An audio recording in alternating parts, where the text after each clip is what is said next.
Now that we've recorded our cVEMP responses, let's look at how to analyze them. And so if we run I want to just start by mentioning, if we run a threshold cVEMP, we obviously want to keep these waveforms on the screen for printing purposes so that we can document that we did run this. But because I really want to focus on just your regular 97 dB intensity waveforms, I'm going to go ahead and right click on the handle and hide this. And so I'm just going to move it out of the way. If I hit delete when I right click, it goes away forever. And so I don't want to completely delete it, so I will just hide it and move it out of the way. So let's look at our 97 dB intensity waveforms. These left ones look a little bit larger than the right, so our goal now is to look and see if it's a clinically significant difference. When we do cVEMP testing, I like to combine some of the waveforms together, and sometimes I do this for cVEMP as well, but because cVEMP responses are so large, I don't necessarily need to add them or merge them together like I would with an cVEMP. And if you don't know what I mean by that, watch back the cVEMP video where I talk about adding and merging together waveforms. So what I do here instead is I'm just going to select the better looking one, or in this case they all look great. I'm just going to select one of them. So I will double click, let's say on this right one over here.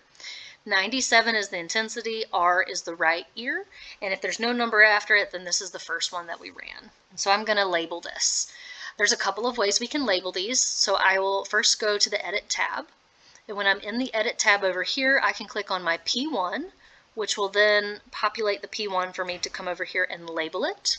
And then I could do the same with the N1, and I would label it down here. And as soon as I do that, it plots a latency value. So the P1 here is at 13.67. The expected latencies for cVEMP are usually 13 milliseconds for P1 and 23 milliseconds for N1. But remember, latency isn't quite as important as amplitude when it comes to our VEMP responses, just like with an cVEMP. And really, the asymmetry ratio is going to be the most important thing that we're looking at and analyzing here. And so I've got my P1.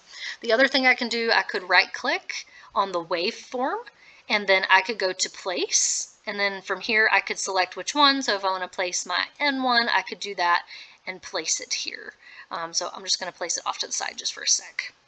The other way that I can do this is by clicking my keyboard. So if I click the number 1 on my keyboard, it's going to populate whatever happens over here first, which is the P1, which is what happens first with an cVEMP, or with a cVEMP.